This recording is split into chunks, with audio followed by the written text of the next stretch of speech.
जय सिया राम मित्रों, हर हर महादेव।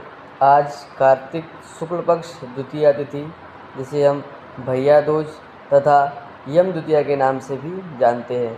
तो आइए यम द्वितीया अथवा भैया दूज की कथा का श्रवण करते हैं और यमराज जी की प्रसन्नता के पात्र बनते हैं, क्योंकि ऐसा कोई व्यक्ति नहीं होगा जो यमलोक जाना चाहता होगा। तो यमराज जी से तो सभी लोग घबराते हैं। तो आइए कथा सुनते हैं।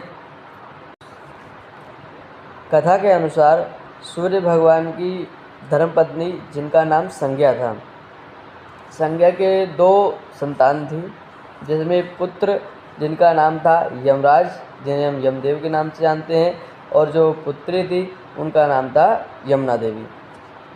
तो जो यमुना देवी थी वो अपने भाई से बड़ा स्नेह करती थी, प्रेम करती थी, परंतु यमराज जी ने वो धर्म कर्म के कार्य के चलते, लोगों को दंड देने के चलते, जो लोग मृत्यु लोक से पाप करते हैं उनको सजा देने के चलते, अन्य लोग अपनी नगरी बसाकर जो यमपुरी के नाम से जानते हैं, वहाँ पर लोगों को अपराध का दंड देने लगे। यमुना को ये सब भाता नहीं था, उनको ये सब चीज़ें अच्छी लगती नहीं थी।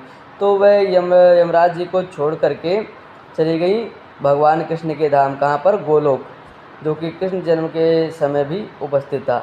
वहाँ चली गई, वहाँ पर जाकर रहने लगी। तो एक समय काम से निवृत्त होकर यमदेव शांत बैठे थे, तो उन्होंने विचार किया कि मेरी बहन का पता लगाया जाए। तो दूतों को भेजकर उन्होंने कहा कि जाओ यमुना देवी का पता लगाओ। अब दूत गए, उनको यमुना देवी मिली नहीं। तो उनका इतना स्नेह बढ़ रहा था उस दिन अपनी बहन से मिलने का, वो स्वयं सारा कार्यभार छोड़ करके अपनी बहन को ढूंढने के लिए चल दिए। अब वो गोलोक गए, गोलोक में ढूंढ रहे हैं, ढूंढते ढूंढते उनको अपनी बहन कहाँ मिली? यमुना घाट, विश्राम घाट पर वहाँ बैठी हुई थी। तो यमुना देवी ने अपने भाई को आता देखकर बहुत प्रसन्नचित हुई, बहुत आनंद विभोर हो गई, अपने भाई का सत्कार किया, आदर किया, उन्हें भोजन आदि खिलाया। तो यमदेव आदर सत्कार को देखकर बहुत प्रसन्न हुए। उन्होंने कहा, मांगो बहन, क्या मांगती हो? मैं तुम्हें वरदान देना चाहता हूँ, मांगो। तो यमुना देवी कहती है, हे भैया, यदि आप मुझे वरदान देना चाहते हैं तो यह वरदान दे कि जो भी व्यक्ति मेरे जल में स्नान करेगा, आप उसे कभी यमलोक लेकर नहीं जाएंगे। अब ये प्रश्न तो बहुत कठिन था।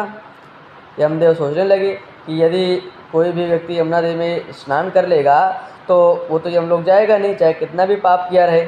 तो यमुना देवी सोच में पड़ गई। उन्होंने कहा, चलिए भैया, आप इतना वरदान दे दीजिए कि आज के दिन, आज की जो तिथि है द्वितीया तिथि के दिन, जो मेरे जल में स्नान करेगा और अपने बहन के घर जा कर के भोजन करेगा, आप उन्हें कभी भी नर्क लेकर मत जाना, उसका स्थान स्वर्ग होना चाहिए। ये प्रसन्न भगवान यमदेव मान गए। उन्होंने कहा, तथास्तु, ऐसा ही होगा। यदि आज के दिन कोई भी भाई यमुना नदी में स्नान कर कर अपने बहन के घर जाकर भोजन खाएगा तो मैं उसे कभी यमलोक लेकर नहीं जाऊंगा। परंतु यदि कोई भाई आज के दिन यमुना नदी में स्नान नहीं करेगा और विशेषता अपने बहन के घर जाकर भोजन नहीं खाएगा तो मेरे दूत उसको पकड़कर यमलोक लेकर आएंगे। तो यमुना देवी ऐसा वचन सुनकर, वरदान पाकर बहुत प्रसन्न हुई। तो ये थी आपकी पौराणिक बात। जय सिया राम। आप सभी को भैया दूज यम द्वितीया की हार्दिक शुभकामनाएं। आपका दिन मंगलमय हो। सर्वे भवन्तु सुखिनः, सर्वे सन्तु निराभया, सर्वे भद्राणि पश्यन्तु, मा कश्चित् दुःखभाग् भवेत्। जय श्रीमन।